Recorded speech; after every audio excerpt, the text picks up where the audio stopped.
कौन से टैक्टिक्स हैं जिससे एक हॉस्पिटल मेरा एक कॉमन इंसान का 5,000 का बिल 50,000 कर देता है? मैं ये समझता हूँ कि कम से कम 25 से 40% हेल्थ केयर में ऐसी करप्शन हर रोज़ होती रहती है। ओके, ये भी पता नहीं कि जो मरीज़ वहाँ पर गया कौन सी इंजेक्शन दे रहा है। एग्जैक्टली। कभी स्टेरल वाटर के इंजेक्शन भी दे सकता है। ओके, बोलेंगे कि मैं पेनिसिलिन दिया हूँ, नहीं तो मैं एंटीबायोटिक दिया हूँ आपको। ओके, मैं जब फ्लू की डायग्नोसिस होती है उसके लिए कोई एंटीबायोटिक्स की ज़रूरत नहीं है। हाँ। ओके, क्यों इनको एंटीबायोटिक्स देना? अगर ये लोग इंश्योरेंस में है, CGHS में है, हाँ। या स्टेट गवर्नमेंट के एजेंसी इंश्योरेंसेस में है, उसका अंडरस्टैंडिंग है कि जितना बड़े एंटीबायोटिक्स दिए तो उतना रेम्यूनरेशन, उतने पैसे हॉस्पिटल को मिल सकता है। हाँ। सो मैं ये भी सुना कि दूसरे हॉस्पिटल से कुछ लोग बोलते हैं, वहाँ के जो इंश्योरेंस में काम करते हैं, वो डॉक्टरों के ऊपर प्रेशर डालते हैं कि बिकॉज मैनेजमेंट से डॉक्टरों के ऊपर ये प्रेशर डालते हैं, अरे भैया एंटीबायोटिक्स लिखो, आपको इंट्रावेनस एंटीबायोटिक्स पेपर में लिखो, नहीं दिए तो भी लिखो, आप ओरल एंटीबायोटिक्स दे रहे हो तो भी हम ये IV एंटीबायोटिक्स दे बोल के लिखो, और जो एंटीबायोटिक का एक्सपेंसिव एंटीबायोटिक है, ज़्यादा कॉस्टली है, अगर और लिखे तो हमारे को रिएम्बर्समेंट ज़्यादा आता।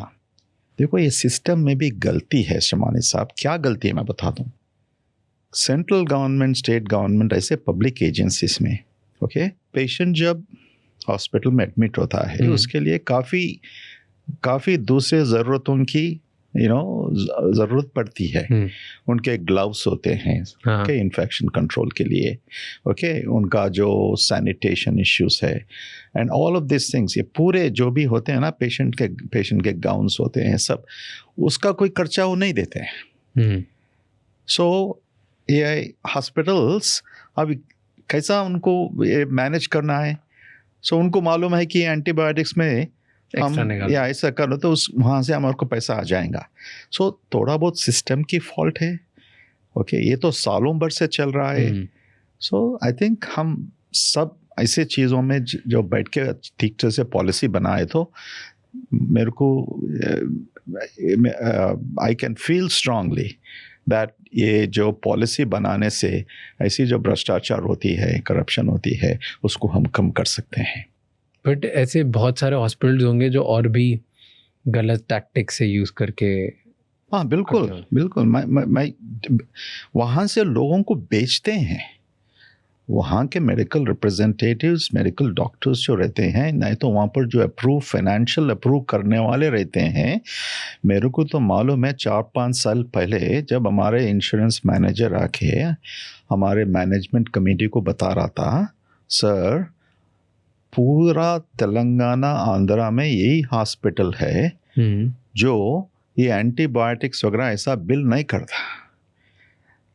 तो हमारा डिजिटल सिस्टम है। जब कॉन्टिनेंटल में शुरू करा हूँ, कंप्लीटली डिजिटल सिस्टम से शुरू करा हूँ। उसका मतलब क्या है, मीन्स हमारे रिकॉर्ड्स भी जो भी है वो इलेक्ट्रॉनिक मेडिकल रिकॉर्ड्स है। मीन्स डॉक्टर्स कोई कागज़ पे लिख नहीं सकते। उससे क्या हो जाता है, एक बार आप कंप्यूटर में एंटर करें तो फिर उसको बदल नहीं सकते। सो मैं उन लोगों को बोला हूँ, देखो जो देना है पेशेंट्स को वो रिकॉर्ड करे सो है, इसको कैसा बदलने के लिए बोल रहे। तो वो बोलता है कि नहीं, दूसरी कागज़ में फाइल बनाओ, उसके ऊपर लिखा के पेपर फाइल भिजाएंगे। सो मैं उसको रूम से बाहर निकाला। फिर कभी आप ऐसे मैसेज लेके आए तो बहुत प्रेशर था मेरे ऊपर, बिकॉज वो बोल रहे थे कि 99%, 100% हॉस्पिटल्स यही करते हैं, हमारे इलाकों में ऐसा करते हैं। और वहाँ से प्रेशर आ रहा है, जो हमारे को पैसे देने वाले हैं वहाँ से हमारे को प्रेशर आ रहा है कि क्यों नहीं कर रहे आप लोग ऐसा। ओके, सो ये सिस्टम्स की प्रॉब्लम है, इसको ठीक तरह से स्टडी करना और इजी फिक्स करना है। इजी फिक्स करना, जहाँ पैसे देना है वो देना है, जहाँ पैसे कम करना है वो कम करना है, जब the system will become good. But do you think कि कुछ अननेसेसरी टेस्ट कराते हैं कुछ hospitals just to increase bill? हाँ जरूर। ऐसे कौन से अननेसेसरी टेस्ट होते हैं जो अवॉइड करने चाहिए? हाँ, ये प्रॉब्लम खाली हिंदुस्तान में नहीं है। मैं तो अमेरिका में 40 साल के ऊपर रह चुका हूँ। हाँ। सो ओके, वहाँ पर भी होता है, मगर दोनों में एक फ़र्क है। क्या? अमेरिका में होता है कि इसलिए कि वो लीगल फियर से होता है। अगर ये नहीं करने से हम कुछ डायग्नोसिस मिस करें तो हमारे को माल प्रैक्टिस लॉ सूट हो सकता है। ओके। सो उसका फिर 1-3 साल तक चक्कर लॉयरों के तरफ घूमना पड़ता है और कभी कभी उनका खर्चा लाखों में चले जाता है। सो वो फियर से, इसलिए अमेरिकन मेडिसिन को हम बोलते हैं कि डिफेंसिव मेडिसिन बोलते हैं। ये डिफेंसिव मेडिसिन के लिए हम लोग इतना सारे टेस्ट करना पड़ता है। मगर हमारे पास क्या होता है, अच्छे डॉक्टर्स हर जगह है, हमारे हिंदुस्तान में भी है, हर सिटी में है, हमारे हॉस्पिटल में हर जगह अच्छे डॉक्टर्स। वो डॉक्टर के नीयत से जुड़ा हुआ रहता है। ओके, अगर हॉस्पिटल में ठीक तरह से मैनेजमेंट की ओवरसाइट होती है, ओके, ओवरसाइट होती है, एक पॉलिसी ठीक तरह से फ्रेमवर्क बनाते हैं, वो हॉस्पिटलों में ऐसे धंधे नहीं चलते हैं। बट जब उनकी निगरानी नहीं होती है, उनका ओवरसाइट नहीं है, कोई कमिटीज नहीं है, कोई रिव्यू नहीं है, डॉक्टर्स को फ़ायदा कैसा होता है? फी फॉर सर्विस रहने से डॉक्टरों को मालूम है मेरा रेवेन्यू महीने में इतना जनरेट करे तो मेरे को इतना मिलेगा। अगर मेरा रेवेन्यू कम है तो मेरा बोनस, मेरा इंसेंटिव कम हो जाएगा। So that is a problem. It should be doctor का नियत एंड ओवरसाइट। अगर जिसकी नीयत खराब है, फिर ओवरसाइट से वो डॉक्टर्स को कमेटी में बुलाना है, उनको बताना है, वार्निंग्स देना है, अगर फिर कहे तो निकाल देना है। हमारा पॉलिसी मेरे हॉस्पिटल में कॉन्टिनेंटल में जब अमेरिका से हिंदुस्तान को आया, मैं वो फिलॉसफी से मैं स्टार्ट करा हूँ। मैं एक कॉरपोरेट हॉस्पिटल की दृष्टि से स्टार्ट नहीं करा हूँ, मैं एक इंस्टीट्यूशन हिसाब से करा हूँ।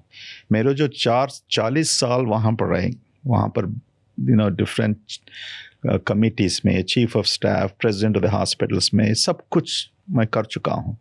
उसकी जो ट्रेनिंग है, उसकी जो ऑब्जर्वेशन है, I wanted to bring back to India. Okay, so with that intention I came back, with that intention not to start a corporate hospital. मगर ऐसा हम कर सकते क्या?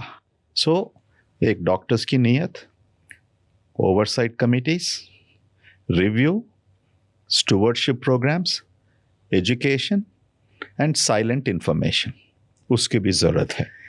ओके, अगर वैसा रहने से वो हॉस्पिटल बिल्कुल ठीक तरह से चलेगा। थैंक यू सो मच ये क्लिप एंड तक देखने के लिए। अगर आपको और भी ऐसी क्लिप्स देखनी है तो राज शमानी क्लिप्स चैनल को सब्सक्राइब कर लीजिए।